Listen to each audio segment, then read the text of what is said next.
अलग अलग है इसलिए भिन्न है। तो भिन्न भी हैं और अभिन्न भी है।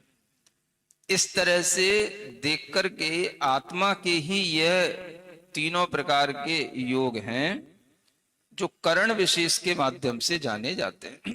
करण विशेष माने क्रिया विशेष के माध्यम से, है ना, कि इनकी क्रियाएं किस रूप में है। मन का क्रिया अलग है, वचन की क्रिया अलग है और काय की क्रिया अलग है। और तीनों क्रियाओं का संवेदन आत्मा को ही होता है ना। तो कई लोग इस बात के लिए पूछते हैं ना कि आत्मा और मन एक ही हैं कि अलग अलग है।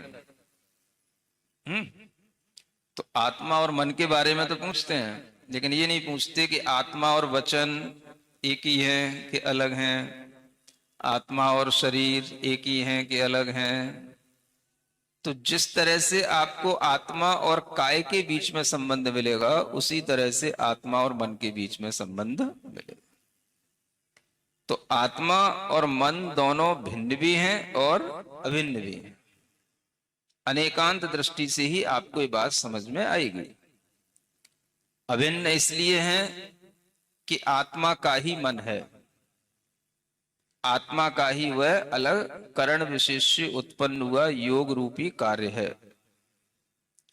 तो ये आत्मा से ही अपना संबंध रखने से अभिन्न है, किंतु स्वभाव मन का अलग है, आत्मा का स्वभाव अलग है। इसलिए आत्मा और मन के स्वभाव में भिन्नता होने के कारण से इसे भिन्न भी जानना। तो कथनचित भिन्न भी होता है, कथनचित अभिन्न भी होता है।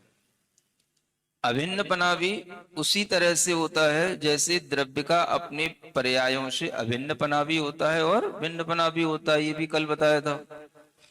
तो इसी तरह से ये आत्म द्रव्य की परिणतियां होने से आत्मा की ये पर्याय कहलाएंगी। मन क्या है?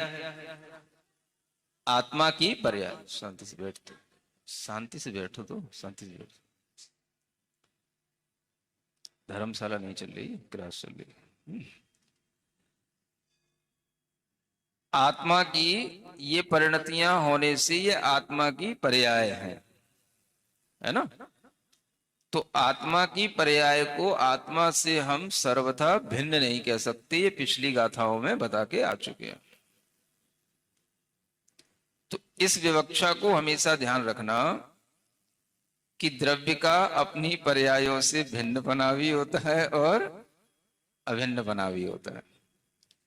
इसी को सिद्ध करते करते यहां तक पहुंचे, आत्मा और आत्मा के ये तीनों प्रकार के योग, मन वचन काय, है ना।